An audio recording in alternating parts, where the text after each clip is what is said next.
Unidos para esta charla de Biblia. Vamos entonces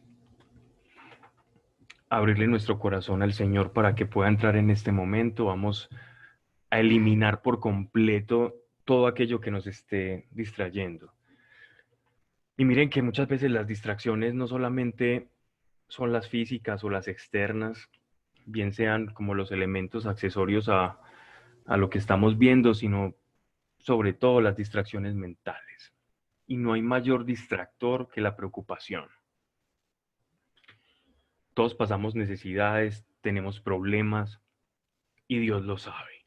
No es un secreto para Dios lo que tú necesitas. De hecho, antes de que se lo comuniquemos, Él ya lo conoce.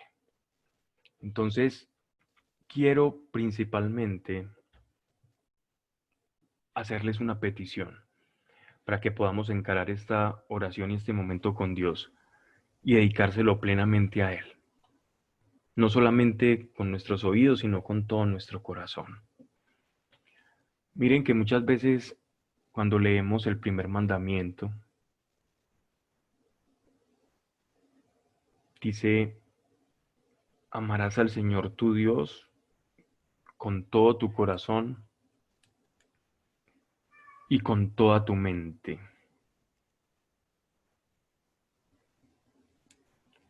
Y ese amar al Señor con todo el corazón y toda la mente es dedicarle el tiempo sin distracciones.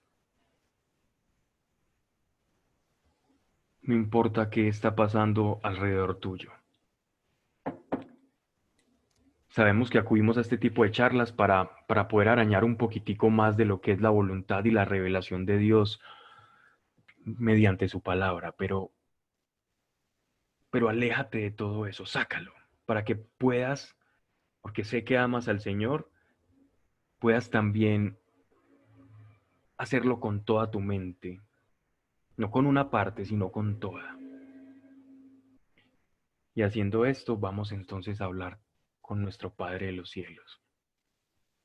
Gracias, porque tienes a cada persona acá, muy valiosa, Señor, en tu reino.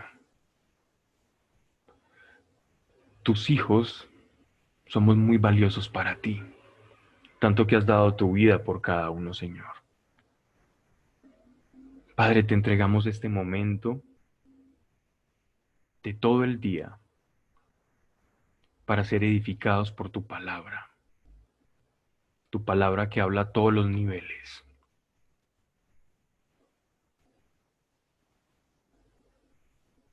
No permitas que haya distracción de las emociones, de la mente,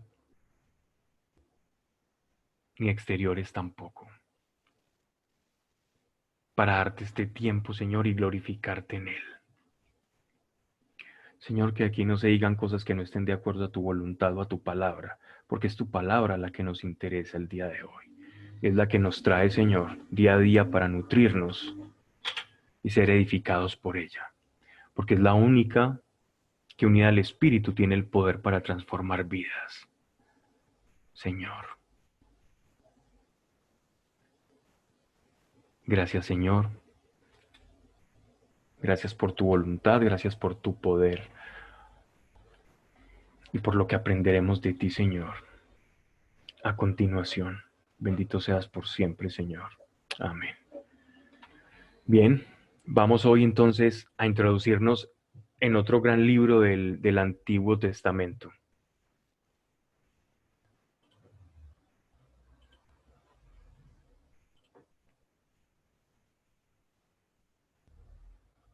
Vamos entonces, si tienen Biblias o van siguiendo ahí en la pantalla, vamos a ir al libro del profeta Jonás. Es uno de los profetas llamados profetas menores y cuya vida es muy interesante.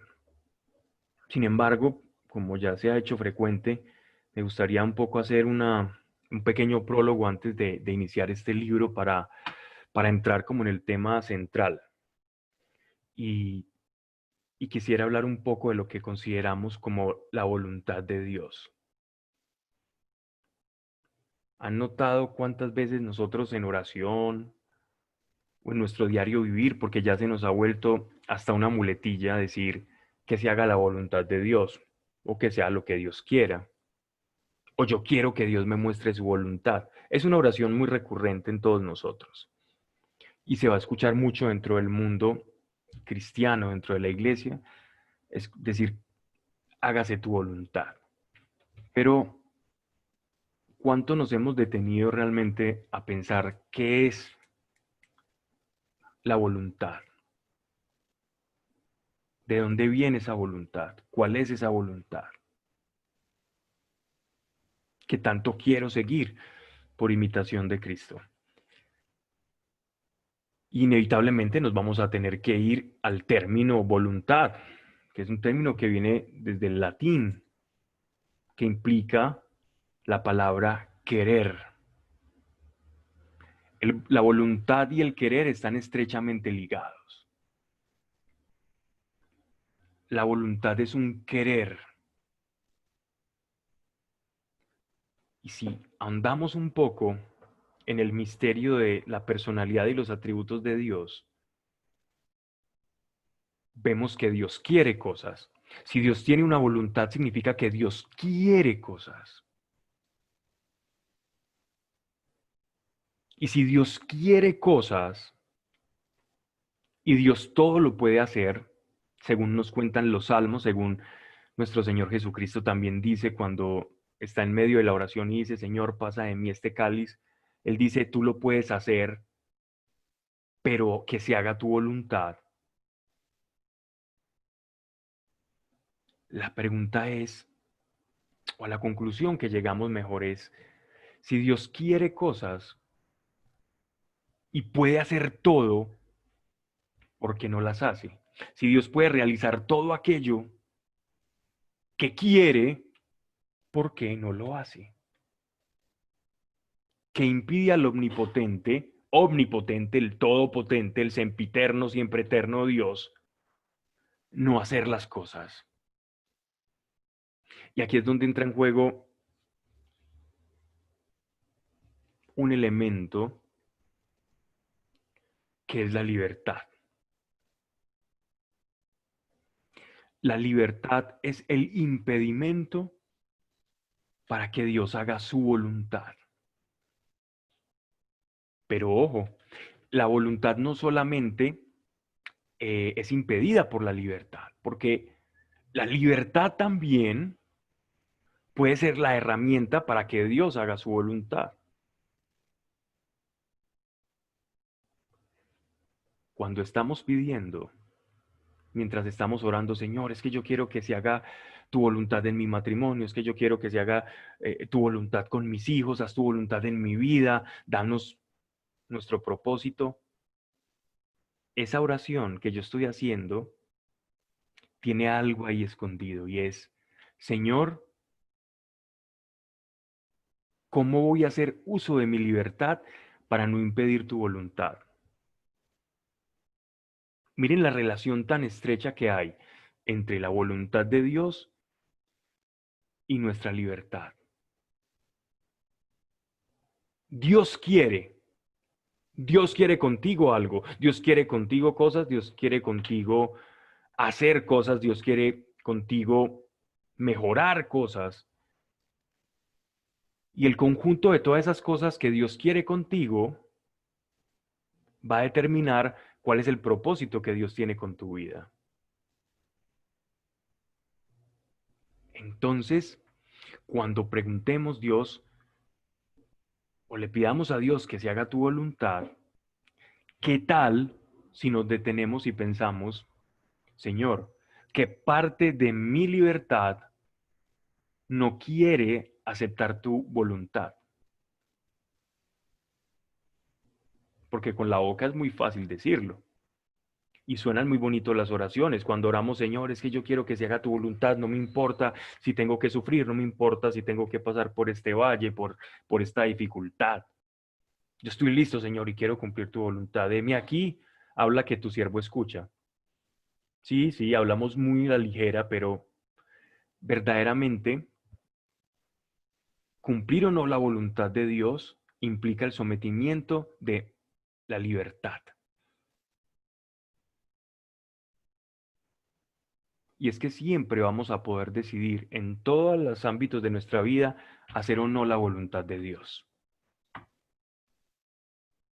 Pero hay un secreto para esto, y es que la voluntad de Dios en todos los aspectos de nuestra vida es encontrar la verdad en todo. Si tú eres un buscador de la verdad, no de sentirte cómodo, no de sentirte bien, sino de la verdad. Si eres adicto a la verdad, como nuestro Señor lo era, haciendo la voluntad de Dios vas a ser libre,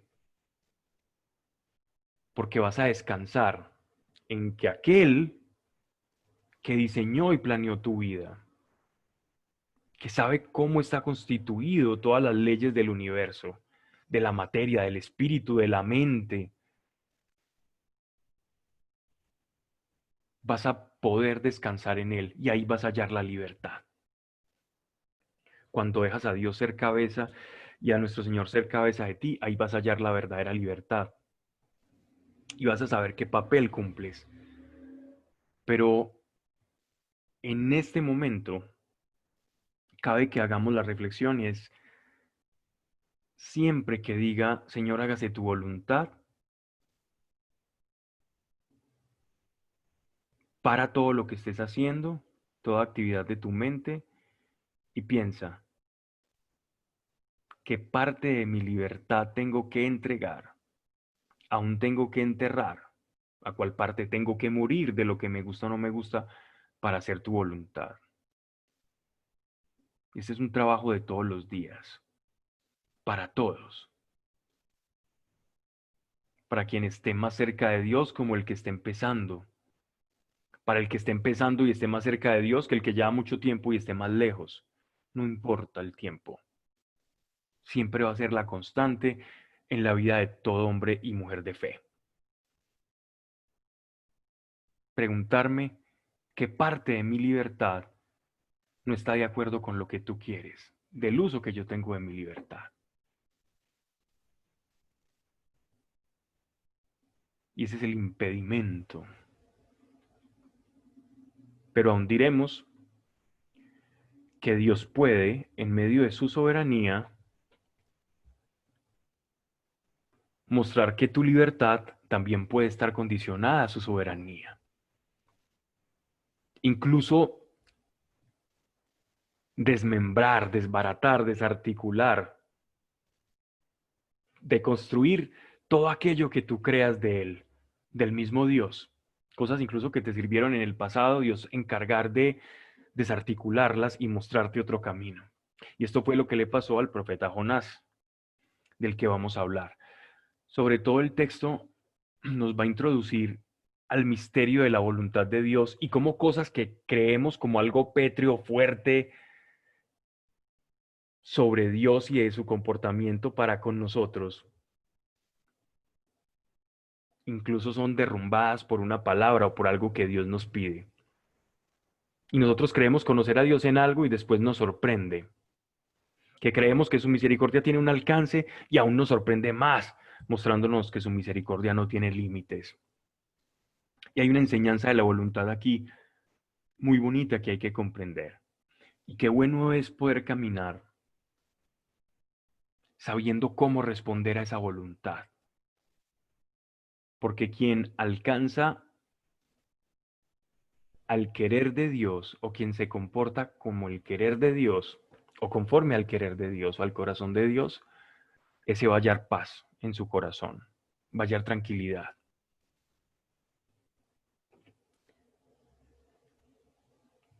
Jonás, libro del profeta Jonás, capítulo 1. Y dice así: Llegó Jonás, hijo de Amitai, palabra del Señor, diciendo. Hago un preámbulo acá. Corto este otro preámbulo, empiezo a definir un poco sobre quién es Jonás. Vamos a hablar del nombre de Jonás. Jonás, en realidad, literalmente, la palabra, el nombre de Jonás es paloma. Este profeta se llamaba Paloma. Las palomas tienen una misión. y lo vemos desde Génesis después del diluvio. Y es que la paloma era una señal de un mensaje que se daba. Y no en vano, Jonás, como suele ser con los nombres de los profetas, encarnaba en su nombre la misión o el propósito como mensajero de Dios. Entonces, por eso Jonás es llamado paloma y está vinculado a una generación de reyes que es Jeroboam II, era un rey de Israel. Después de la división entre Israel en el norte y Judá en el sur, Jeroboam II había sido un rey que había logrado alcanzar cierta magnificencia y cierto grado de equilibrio dentro de la comunidad israelita. Y entonces se le vincula a Jonás con esta dinastía y con Amitai, que también es mencionado en Reyes como una persona que recibía espíritu de profecía. Y dice, levántate y ve a Nínive, la ciudad grande, y predica contra ella. Nínive era la capital de los asirios, una ciudad de alrededor de 50 kilómetros a la redonda, una ciudad grandísima. Y esta ciudad era una ciudad completamente cosmopolita, dada su ubicación geográfica porque estaba en lo que ahora conocemos como Mosul en Irak y era la unión entre dos mundos, entre Occidente, representado en el mar Mediterráneo a través de las rutas mercantiles que salían desde Asia, pasaban también obligatoriamente por Nínive y después tenían ya su desenlace, todas estas mercancías en todo lo que era conocido como Occidente, Grecia, Península Itálica e incluso hasta el extremo occidente que era España, las costas españolas. Debido a esa ubicación, entonces comenzó a crecer de una manera desbordada esta ciudad, porque donde desembocan las mercancías generalmente se vuelven puertos o ciudades de paso y al tener este tráfico de mercancías, entonces empieza a haber riqueza y con esta riqueza las construcciones, con estas construcciones entonces empiezan a llegar extranjeros. También Nínive gozaba de tener una de las bibliotecas más grandiosas de la época y en Nínive se construían unos templos que se llaman sigurats, donde se adoraban a los dioses paganos. El centro de adoración de esta ciudad Nínive, de la que se nos habla mucho, sobre todo algunos de los profetas del Antiguo Testamento, era la diosa Ishtar, diosa que era recogida de los babilonios, porque Nínive era algo así como una ciudad satélite de Babilonia. En Nínive se practicaba lo que se conoce como la prostitución sagrada, donde muchas personas se dedicaban a ofrecer sus servicios sexuales para beneficiar las actividades económicas del templo. Y estos sacerdotes o los que ejercían la prostitución sagrada se tatuaban su cuerpo representando al dios por el cual estaban entregando su cuerpo para beneficiar económicamente la causa de ese dios. Y por eso vemos muchas veces en algunos pasajes del Antiguo Testamento en el que se habla mal, entendiendo Deuteronomio, Levítico, en el que se habla de los tatuajes y en el que Dios prohíbe al pueblo de Israel tatuarse, porque era conocido la relación que había entre los tatuajes y estas personas que ejercían la prostitución sagrada, porque generalmente se identificaba el tatuaje con el dios al cual estaban sirviendo. Y obviamente esto era abominación para el pueblo de Israel, que servía al Dios único sobre el cual no se podía tallar o ejercer ninguna imagen, porque no había ninguna imagen que pudiera representar al omnipotente de Israel. Entonces vemos que Nínive era la capital del paganismo en el mundo. Y llegaban muchas personas, mercaderes de todas partes, y en medio de ese sincretismo religioso y devocional se practicaban las abominaciones más terribles, ¿cierto? A pesar de una ciudad que estaba en continuo crecimiento, y que permanecía en disputa con Israel.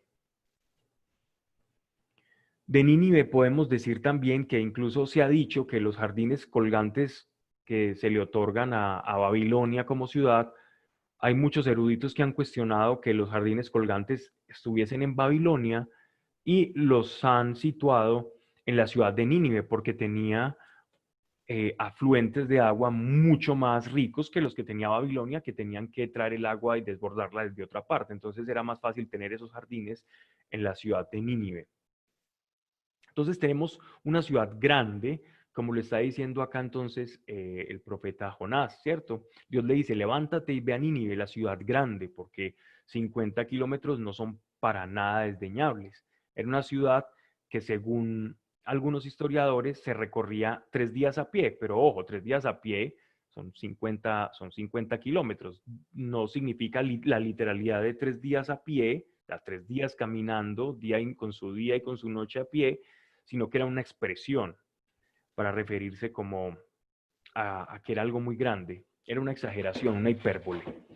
Y dice, levántate y ve a Nínive, la ciudad grande, y predica contra ella.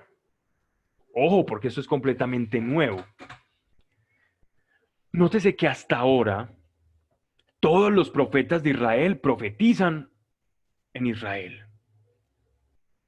Es la primera vez en toda la historia sagrada en que el Dios de Israel que se le presentó a Moisés, que le habló a Abraham, que derrumbó las murallas de Jericó, manda a profetizar fuera de casa, fuera de Israel. Imagine usted un profeta de Dios despertarse un día y que Dios le llame a predicar como nunca antes se ha predicado, a salirse completamente del formato, a quebrantar un paradigma, a ser un símbolo y un signo de contradicción. Y es que los judíos se creían con la exclusividad que Dios solamente les habla a ellos. Y vamos a ver más adelante cómo incluso Jonás habla de Dios como el Señor que creó los mares, los cielos y los mares. El Señor que creó los cielos y los mares solamente le puede hablar al pueblo de Israel. Si creó el cielo y el mar que cubre a todo el mundo, a todo el globo terráqueo, entonces, ¿por qué lo limitamos a que solo le hable al pueblo de Israel? La primera sorpresa con la que se encuentra Jonás es que el Dios con el cual ellos se sentían tan orgullosos y tenían por qué, quería hablarle a una nación mucho más grande, próspera económicamente, pero en una decadencia moral a niveles terribles. El paganismo terrible y las leyes muy injustas. Y entonces ya pueden ver cómo se habrá sentido el profeta cuando Dios le pide que predique como nunca ha predicado ningún profeta que lo ha precedido. Porque romper un paradigma no es fácil. Romper una forma, una tradición en la que Dios viene haciendo una cosa y te dice, ve y háblalo.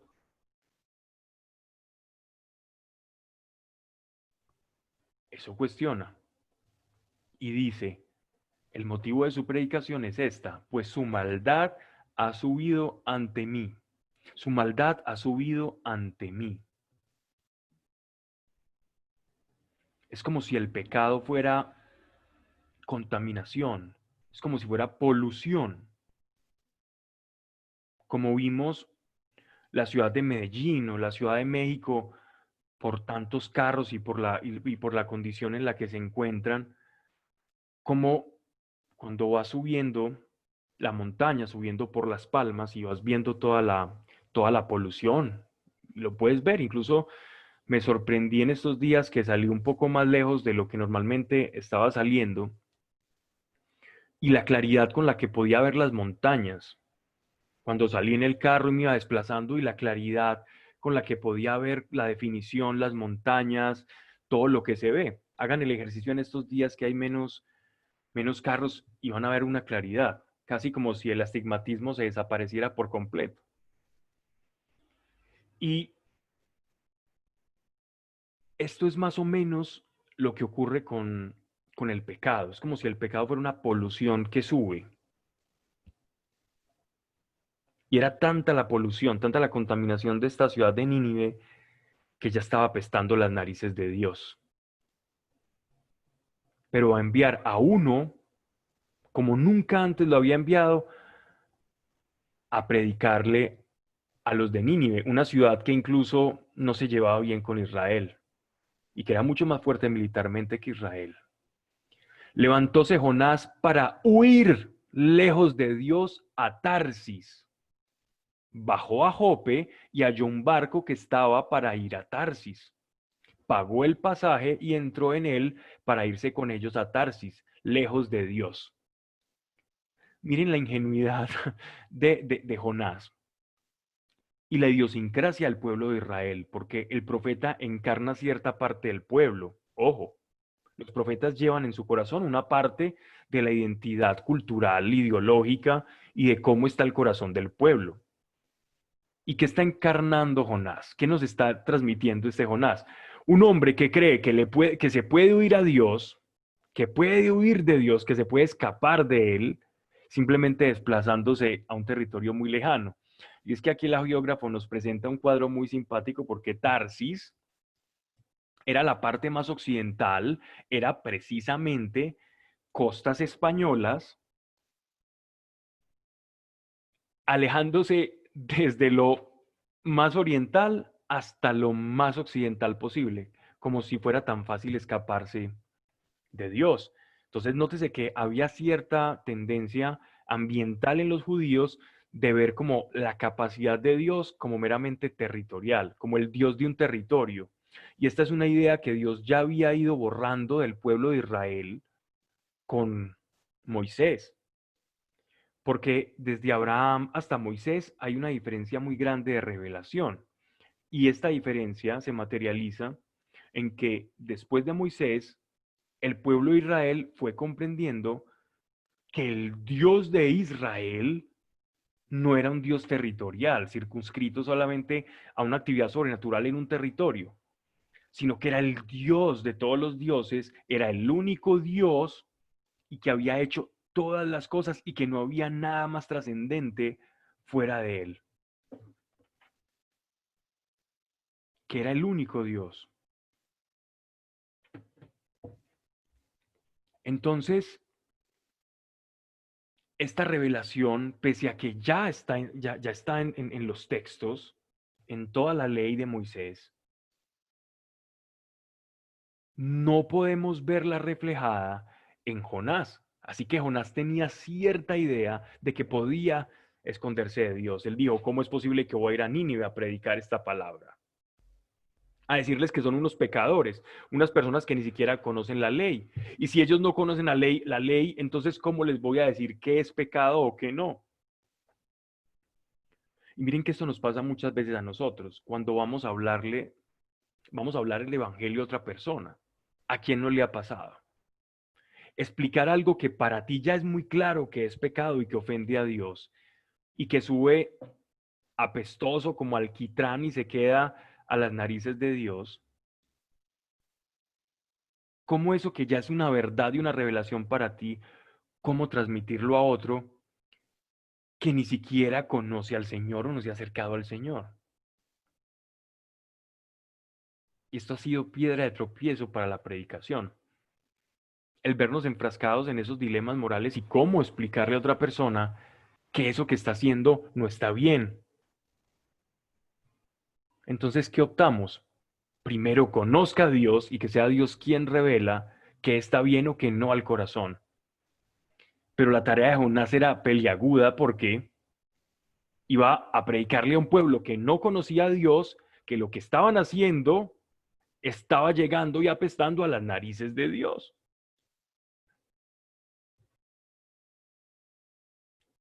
Huyó. Su mente le dijo, Huye, tú no puedes con esto. Tú no puedes con la voluntad de Dios. La voluntad de Dios es mucho para ti. Y es que ¿quién nos dice a nosotros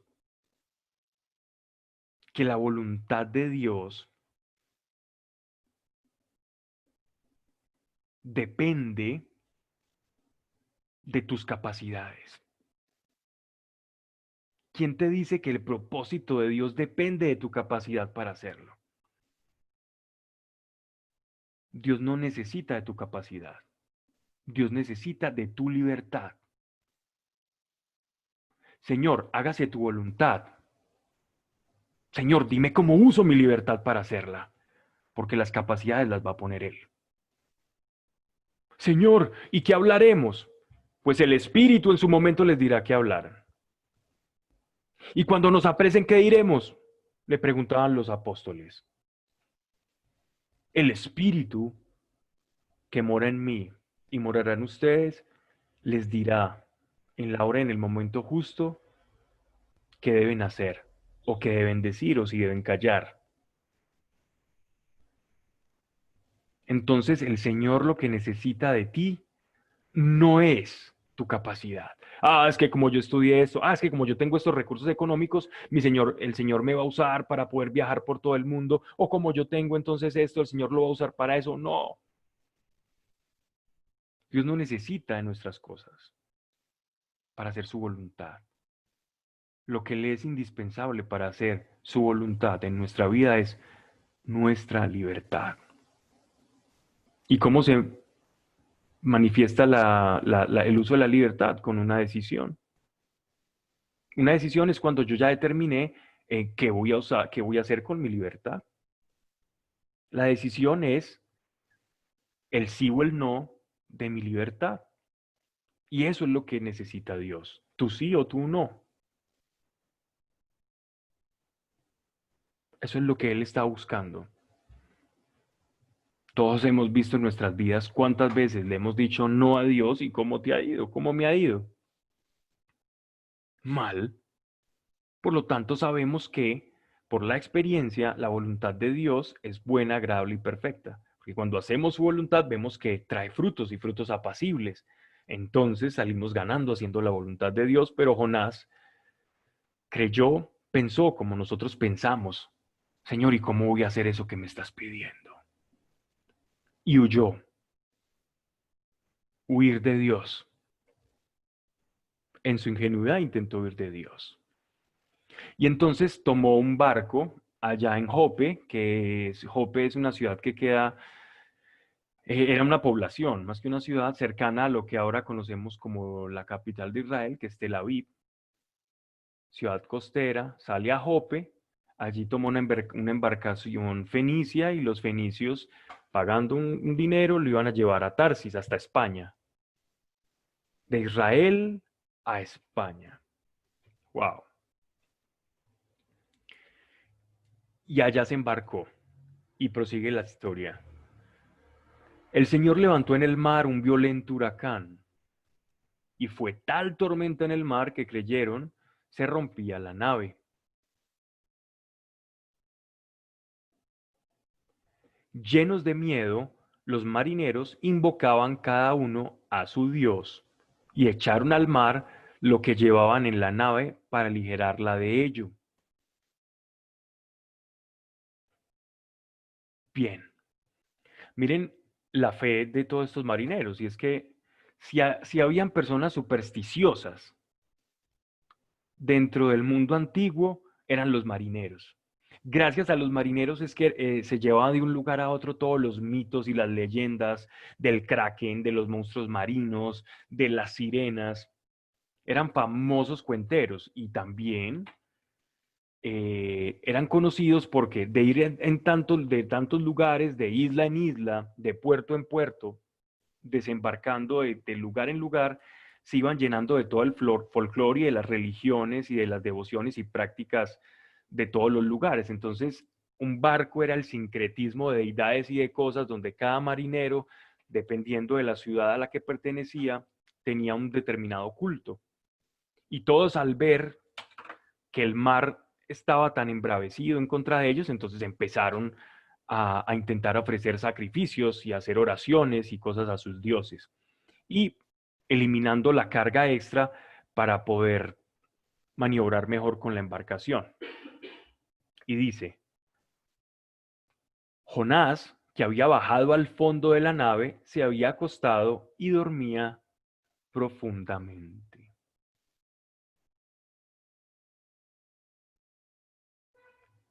¿Recuerdan un pasaje del Nuevo Testamento en el que nuestro Señor está en el mar de Galilea y mientras cae una tormenta, nuestro Señor está durmiendo también plácidamente mientras los apóstoles están llenos de temor? Hay algo incluso que llega a ser un poco misterioso, y es la relación que existe entre la vida del profeta Jonás con la de nuestro Señor. Hay una relación típica, cuando digo típica es de tipo, entre el profeta Jonás y la vida del Salvador. Pero la diferencia de, de esta relación está en la voluntad, en el uso de la libertad. Vamos a ver, cuando contrastamos la vida de Jesús y la vida del profeta Jonás, cómo nuestro Señor gira, da un vuelco, y la llave con la que él da el vuelco y se diferencia de la vida de Jonás es el uso de la voluntad. La voluntad de nuestro Señor sintonizaba con la voluntad de Dios. El uso de su libertad estaba en sintonía con lo que Dios quería, con los deseos de Dios. En cambio, en la vida de Jonás es todo lo contrario. Miren que Jonás huye de predicar a los gentiles, porque Nínive era un pueblo gentil, no era un pueblo, era un pueblo pagano, no eran judíos, y él rehúsa ir a Nínive. ¿Y qué hace nuestro Señor en la última cena? Y yo doy mi cuerpo y mi sangre para la salvación de muchos. Y como otros profetas dirían antes, después de Jonás y antes de Cristo. Y será aquel la piedra angular, la que unirá los dos mundos, el mundo gentil y el mundo judío. Pero la revelación que tenía Jonás y el uso de su libertad distaba mucho del uso de nuestro Señor. Y miren que aquí, así como los apóstoles, estos hombres paganos se llenaron de miedo. Pero como Jesús, Jonás dormía plácidamente. Llegóse al patrón del barco y le dijo, ¿qué estás ahí tú durmiendo? Levántate y clama a tu Dios. Quizás se cuidará de nosotros y no pereceremos. Y es que para ellos los dioses eran dioses territoriales. Entonces el Dios de Israel era el Dios de Israel, pero funcionaba. Si le pedías al Dios de Israel, también te podía ayudar. Pero también te podía ayudar Zeus, Cronos, Astarte, Ishtar o cualquiera otro de diferente panteón. Dijéronse unos a otros, vamos a echar suertes a ver quién nos viene, de quién nos viene este mal, de dónde proviene. En medio de toda su confusión, entonces empezaron a buscar un culpable. ¿Quién es el que nos está trayendo esta desgracia? Y como eran tan supersticiosos, toda cosa, dificultad en la vida, la adjudicaban a un problema de una ira de un dios o una culpa no espiada. Y miren lo que acontece. Dijeron unos a otros, vamos a echar suertes a ver por quién nos viene este mal. Las suertes eran una suerte de piedras talladas que se tiraban para saber sobre quién caían, y esa persona pues era la que los dioses designaban o seleccionaban o como culpable o para liberarlo de algo, o para responder sí, no en determinadas circunstancias donde por medio de estos oráculos o estas piedrecitas se le consultaba a Dios. A eso se le denominan las suertes. Quizás dice, quizás se cuidará de nosotros y no pereceremos. Dijéronse unos a otros, vamos a echar suertes a ver por quién viene este mal. Echaron suertes y la suerte cayó en Jonás. Entonces le dijeron, a ver, ¿de dónde vienes? ¿Cuál es tu tierra? ¿Y de qué pueblo eres? Él le respondió, yo soy hebreo y sirvo al Señor, Dios de los cielos, que hizo los mares y la tierra. Nótense lo paradójico del texto, porque alguien que reconoce que Dios hizo los mares, los cielos y la tierra, pretende que huyendo de Israel hacia España va a poderse esconder de Dios. Y continúa. Aquellos hombres se atemorizaron en sobremanera y le dijeron, ¿por qué has hecho esto? Pues sabían que iba huyendo de Dios, porque él se los había declarado. Bueno, algo a favor de Jonás es que era un hombre sincero. Dijéronle, ¿qué vamos a hacer contigo para que el mar se nos aquiete? Porque el mar iba embraveciéndose cada vez más. Él les respondió, agarradme y echadme al mar, y el mar se os aquietará, pues bien sé yo que esta gran tormenta os ha sobrevenido por mí. Adelantémonos en el tiempo al mar de Galilea, donde nuestro Señor está con sus apóstoles, en la barcaza de pesca, allí cuando también hay una gran, el mar está agitado, el mar de Galilea, y hay una tormenta. Ellos van llenos de miedo y despiertan al Señor. Y el Señor, en medio de la calma, sin culpa alguna, sintonizado con la voluntad de Dios, le dice al mar, cálmate. Y el mar le obedece. Le dice a los vientos, dejen de soplar, y los vientos le obedecen. Y lo que era una situación de completa desesperación, a bordas del colapso y de la muerte para los apóstoles pescadores, para Jesús era una cosa de rutina, simplemente levantarse y decirle a los elementos que le hicieran caso. ¿Pero por qué? ¿Por qué? Porque era el Salvador, porque era el Mesías, porque era el Emanuel, porque era Yeshua de Nazaret, Dios con nosotros, o hay algo más. Hay algo más que se esconde detrás de este texto que nos está mostrando Jonás. Hay algo más que está acá. Espero que lo hayas descubierto en casa y si no, vamos a descubrirlo juntos. La diferencia entre Jonás y Jesús era la paz. Pablo, pero si Jonás dormía era porque tenía paz. Mientras todos estaban muertos de miedo, Jonás estaba dormido. Jonás tenía paz. No me refiero a esa paz, no me refiero a la intranquilidad. Me refiero a la paz con Dios. Cuando tú estás en paz con Dios, cuando tu voluntad y su voluntad son una, lo que se tenga que abrir paso en tu vida, la dificultad, el elemento que se te oponga, se tiene que quitar, se tiene que correr, porque es Dios quien va adelante y no es una persona.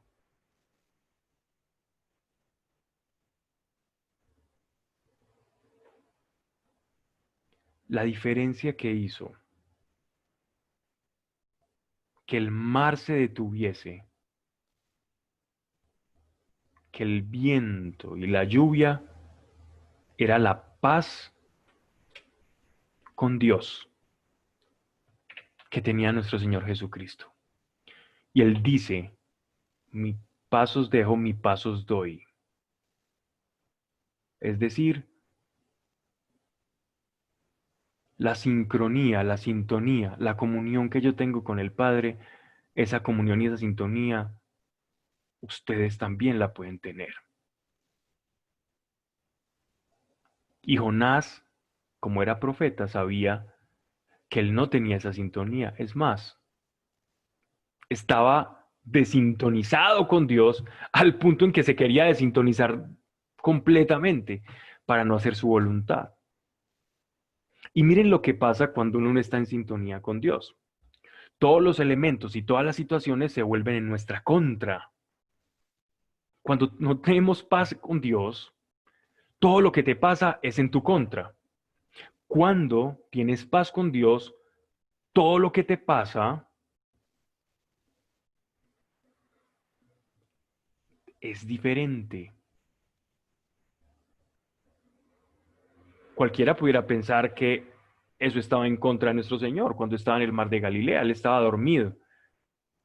Seguro la madera de ese barco estaba crujiendo espantosamente. Y si era de vela, como los usaban los pescadores, ya imagínense ustedes, todo crujiendo, las velas moviéndose, el viento. Y él dormía plácidamente y los apóstoles lo despertaron por el miedo, llorando: Señor, ayúdanos, nos vamos a morir, vamos a perecer.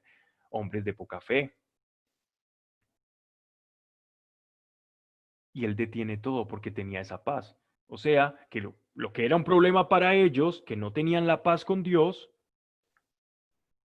aunque se viera como un problema, aunque oliese como un problema, aunque se sintiese como un problema, para aquel que está sintonizado con Dios no era un problema.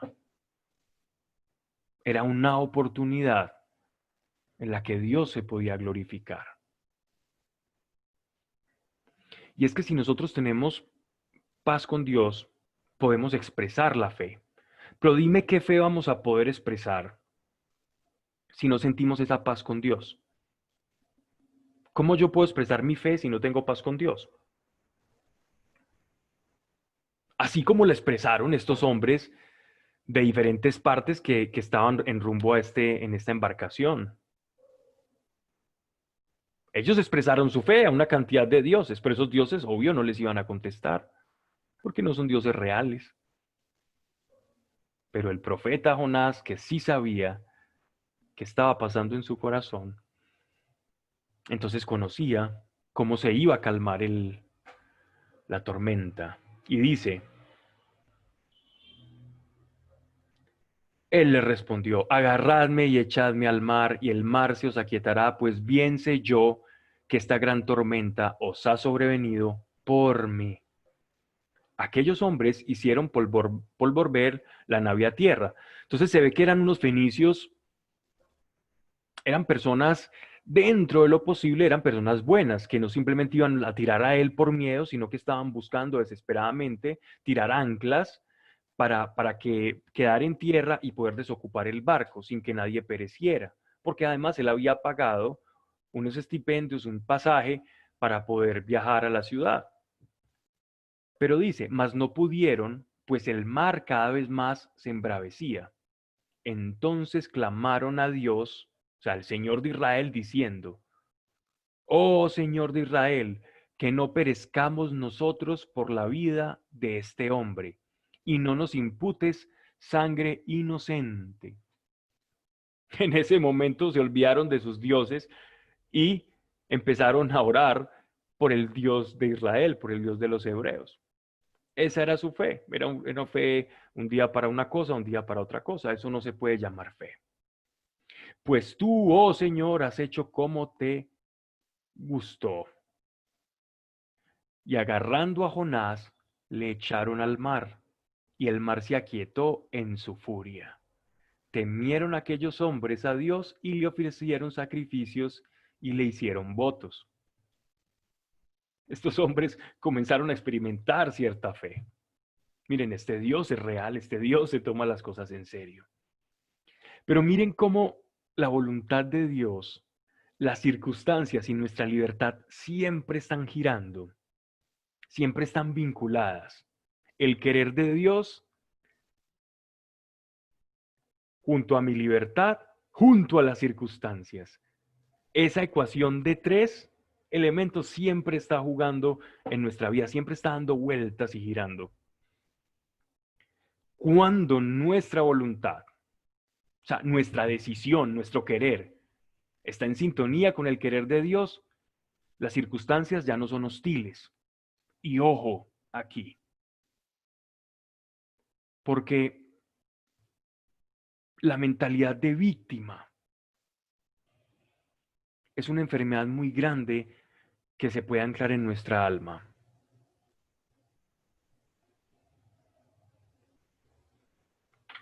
Todos en alguna parte de nuestra vida hemos tenido mentalidad de víctima, en la que hemos sentido que la vida nos ha trastocado, que la vida ha sido injusta contigo, que las cosas debieron haber ocurrido de otra manera, que por qué si yo hice esto bueno, entonces me respondieron bien por mal, y no se deja esperar el hecho de que le reclamemos a Dios por esa situación. Yo lo he hecho, todos lo hacemos,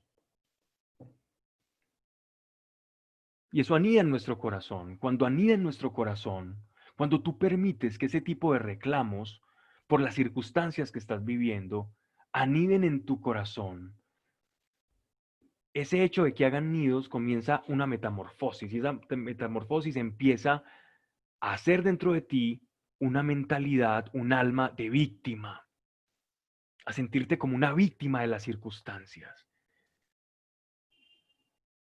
Y empiezas a tener y adoptar un corazón prevenido con las personas, con las situaciones, pensar mal de todos, de que todo me va a hacer daño, de que la vida es injusta, de que Dios escucha a unos pero a mí no. Y es tan peligroso esta enfermedad del alma, ese sentimiento de víctima, porque está reflejando que mi voluntad no está sintonizada con la voluntad de Dios. Y los apóstoles tuvieron mentalidad de víctimas en ese momento. Ay, Señor, nos vamos a morir. Pero alguien que tiene paz con Dios va a decir, no, esta situación será para ver su gloria manifiesta. Y antes de asustarte, vas a querer ver la gloria de Dios en todo esto. Porque estás en paz con Dios. Cuando estás en paz con Dios, las circunstancias, aún las difíciles, no se vuelven en tu contra. Las difíciles y el sufrimiento, como lo hablamos en el tema del quebranto, se pueden volcar a tu favor. Dios no quiere mentalidad de víctimas. Dios no quiere que su iglesia se sienta víctima. Porque el espíritu de victimismo implica que yo no he adoptado el espíritu de victoria en la cruz. Significa que yo no creo en la cruz. Significa que el crucificado no resucitó. Significa que el crucificado murió y allí se quedó, como testimonio de que fueron muchas palabras bonitas, pero muy poca evidencia. Y nadie quiere vivir de palabras bonitas, sino la evidencia de un Dios sobrenatural que tiene la capacidad de darnos vida eterna, de restaurar la herida del pecado, de hacernos trascender las circunstancias. Eso es lo que quiere nuestro Señor. Temieron aquellos hombres a Dios y le ofrecieron sacrificios y le hicieron votos. Capítulo 2. Dios había dispuesto un pez muy grande para que tragase a Jonás. Dentro de la imaginería popular, siempre dice a Jonás lo tragó una ballena. Pero a Jonás lo tragó un cetáceo, no sabemos de qué tipo, simplemente sabemos que era un pez muy grande. Dentro del mar Mediterráneo existen cachalotes, que es el animal más grande que existe, incluso hay algunos hasta de 25 metros, un cachalote que es una ballena gigantesca que se cazaba hasta hace poco tiempo, ahora se caza de manera furtiva, pero que más o menos hasta el 1800, principio del 1900, fue gran fuente de aceite para, para poder encender todos los hogares y prácticamente era un objeto de muchísimo valor el aceite de ballena para poder encender. todo lo que fueran las luminarias de todos los poblados y las ciudades, para cocina, para todo lo que se pudiera utilizar, hasta se hacían jabones y medicamentos con el aceite de ballena. Y, y se ha adoptado eso, pero miren que dice, el Señor ya había dispuesto un pez muy grande, o sea, que todo esto fue una acción sobrenatural de Dios. El hecho de que existiera este pez tuvo una acción sobrenatural de Dios. Para muchos escépticos de las escrituras que ven este texto como una fábula o una fantasía judía, hay un caso que fue muy sonado de un hombre llamado James Berkeley, que en 1891, en un barco ballenero, intentando arponear, estaban en dos embarcaciones balleneras, él estaba en una de esas embarcaciones intentando arponear un cachalote, y el cachalote, narran pues todos estos pescadores después, que con un coletazo derriba la embarcación en la que iba este James Barclay, y él cae, y el cachalote lo traga. Pasan aproximadamente 15 horas, ellos se van con el botín a tierra firme, y cuando abren las fauces de este animal, la bocaza impresionante que puede tener un animal de 25 metros, imagínense ustedes, eh, se encontraba este hombre completamente pálido, y notan que todavía podía respirar, y le echan agua fría de mar y logran despertarlo. Y fue un hombre que, según nos narran, en 1891 eh, sobrevivió a que una ballena lo devorara. Hay muchos biólogos que cuestionan esta historia, pero simplemente la dejo ahí como un pequeño dato curioso de cosas que se han contado o han pasado alrededor de eso. Entonces no sabemos qué pez, no sabemos qué condiciones tenía, pero según nos narra el geógrafo, hubo una acción sobrenatural de Dios y premeditada. ¿Ya? La voluntad de Dios era instaurar este profeta y llevar el mensaje a Nínive. Y miren que, a pesar de la negativa de Jonás, Dios estaba cumpliendo su voluntad en Jonás. Y eso es lo mejor que nos puede pasar a nosotros. Cuando de corazón alguna vez le hemos dicho a Dios: Señor, yo quiero hacer tu voluntad, créanme que si lo hemos hecho con seriedad, Dios se va a tomar esa oración, y a pesar que en algún momento de nuestra vida estemos distraídos, y Dios va a poder hacer que una ballena nos lleve al lugar en el que Él ya nos tenía, por su plena y pura misericordia.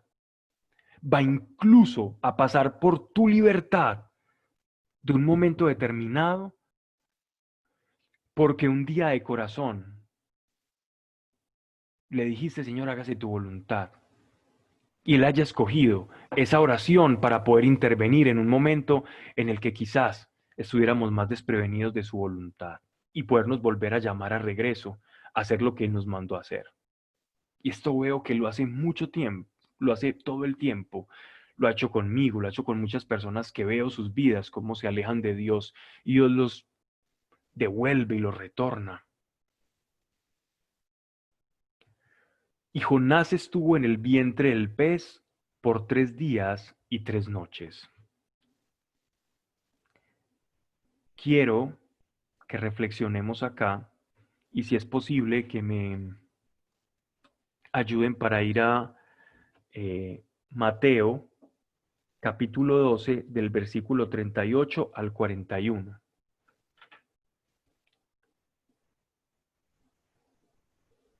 Mateo capítulo 12 del versículo 38 al 41.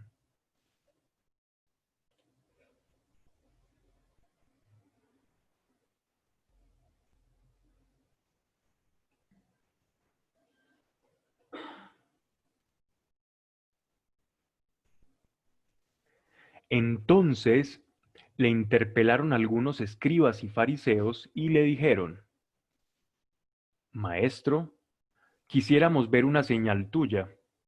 Esto eran los fariseos cercando a nuestro Señor Jesucristo para pedirle un milagro. Una señal es un milagro que ratifique su misión, y que era profeta y que podía hacer cosas sobrenaturales y que los sorprendiera, ¿no?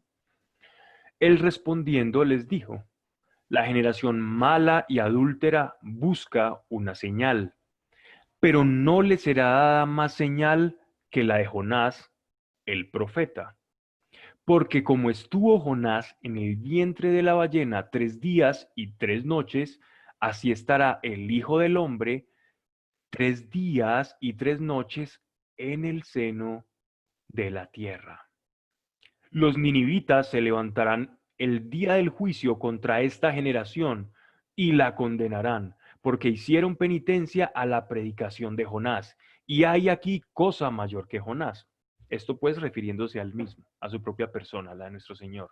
La reina del mediodía se levantará en el juicio contra esta generación y la condenará, porque vino de los confines de la tierra para oír la sabiduría de Salomón.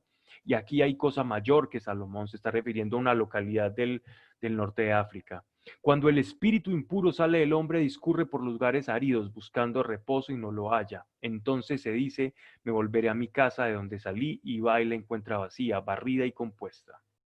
Entonces va, toma consigo otros 7 espíritus peores que él, y entrando habitan allí, viniendo a ser las postrimerías de aquel hombre peores que sus principios. Así será esta generación mala.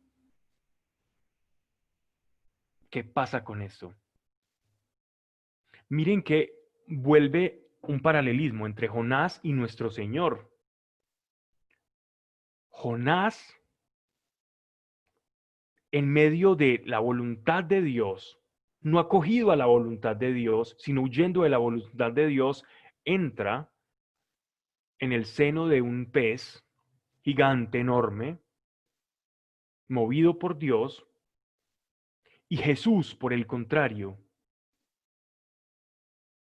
por el uso de su libertad, en paz con Dios, entra en lo que llaman el Sheol, lo profundo de la tierra, donde habitaban los moradores, las almas que tenían un cerrojo para entrar en el cielo.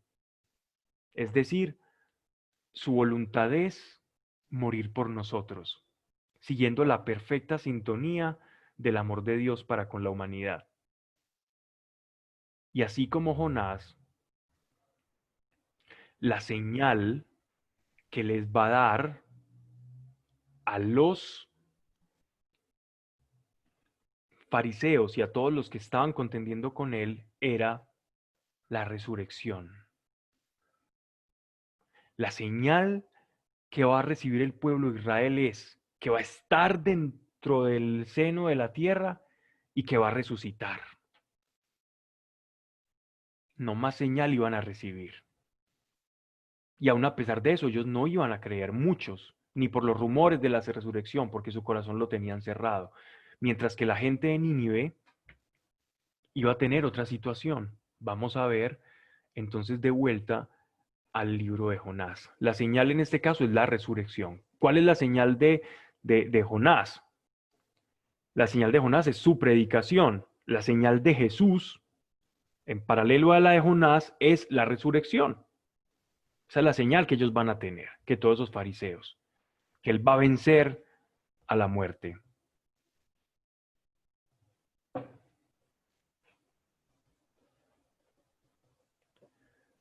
Volvemos al texto de Jonás. Desde el vientre del pez dirigió Jonás su plegaria a Dios, diciendo, clame a Dios en mi angustia. Esto es un salmo. Y él me oyó, desde el seno del Sheol clamé. Miren el paralelo con nuestro Señor Jesucristo. Desde el seno del Señor clamé. Y tú escuchaste mi voz. Escuchaste a lo profundo, al seno de los mares. Envolviéronme las corrientes. Todas tus olas y tus ondas pasaron sobre mí. Jesús en la cruz. Él está viviendo una especie de símil con la crucifixión, un tipo de crucifixión. Jesús cuando dice, Señor, Señor, ¿por qué me has abandonado?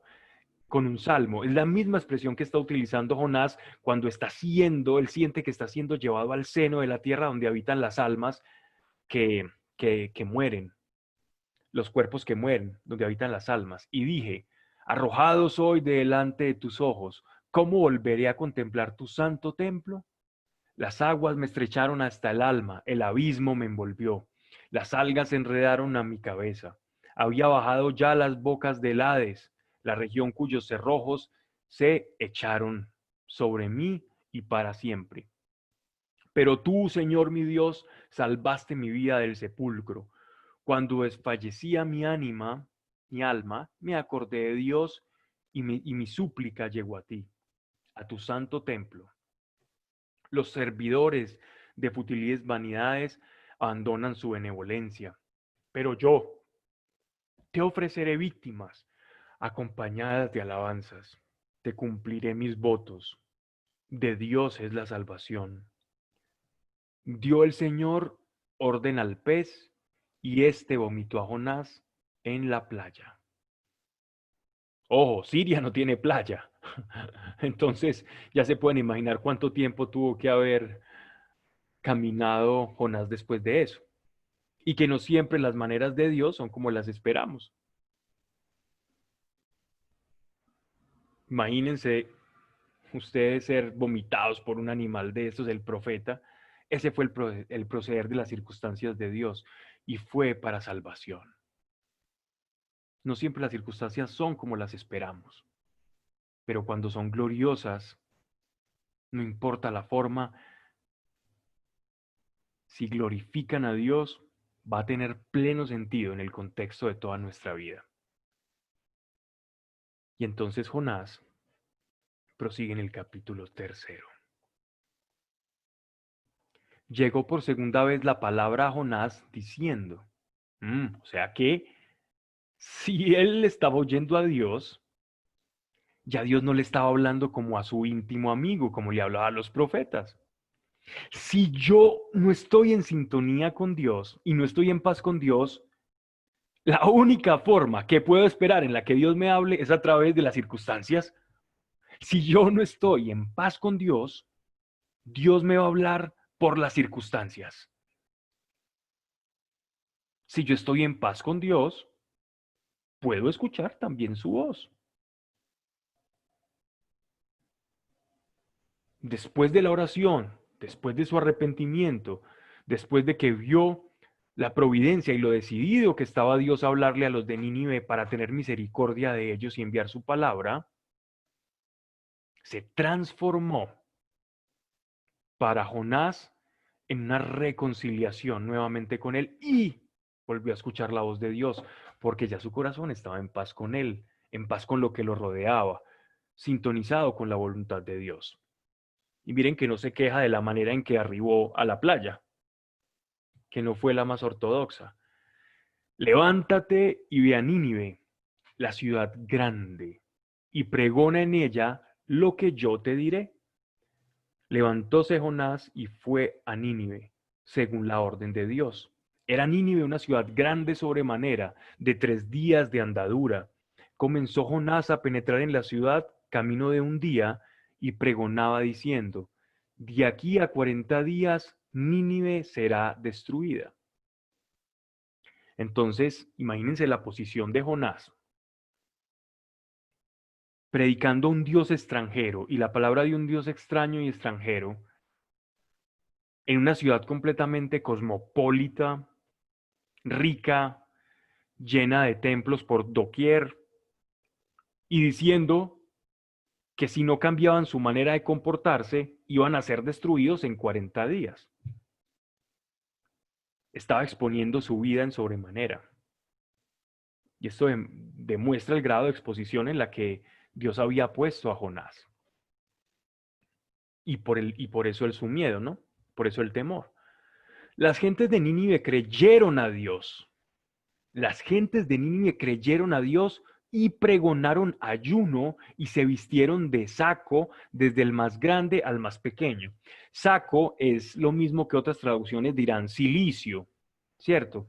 Eran unas vestimentas que se hacían con pieles rústicas de animal o camello, cabra, y estas pieles eran como una especie de pectorales, de pecheras o de camisones que cuando te los ponías te sentías fastidiado, como esas cobijas de finca viejas que cuando te pones con ellas es mejor aguantar frío que usar esa cobija porque es terrible y te da comezón por todos lados. Eso era más o menos este tipo de atuendos o vestimentas. Era algo para sentirse incómodos. y como para materializar externamente el grado de compunción interior que había o de arrepentimiento. Llegó la noticia al rey de Nínive y levantándose de su trono, se desnudó de sus vestiduras, se vistió también de estas vestiduras de cilicio, de saco, de piel de animal, y se sentó sobre el polvo. E hizo pregonar en Nínive una orden del rey y de sus príncipes, diciendo: hombre y animales, bueyes y ovejas, no probarán bocado, no comerán nada ni beberán agua. Cúbranse de saco hombres y animales y clamen a Dios fuertemente, y conviértanse cada uno de su mal camino y de la violencia de sus manos. ¿Quién sabe si se apiadará Dios y se volverá del furor de su ira y no pereceremos? Vio Dios lo que hicieron, convirtiéndose de su mal camino, y cambió del mal que les dijo había de hacerles, y no lo hizo. Dejemos ahí porque lo que vamos a ver a continuación en los otros versículos es muy edificante, y la vida de Jonás nos habla mucho sobre la voluntad de Dios y cómo muchas veces nuestro parecer o nuestros esquemas mentales, por buenos que parezcan, no siempre están en sintonía con Dios. Y por eso vuelvo al final como comencé. Señor, quiero hacer tu voluntad, sí, pero Señor, ¿qué uso de mi libertad impide el hacer tu voluntad? Para no ser víctima de las circunstancias, sino hacer de las circunstancias un instrumento, una herramienta para comprender tu voluntad y tu gloria. Padre, gracias por cada persona que ha escuchado, Señor. Ayúdanos, Padre, a discernir tu voluntad buena, agradable y perfecta. Señor, gracias, porque en ti encontramos, Señor, respuesta, sabiduría, Señor.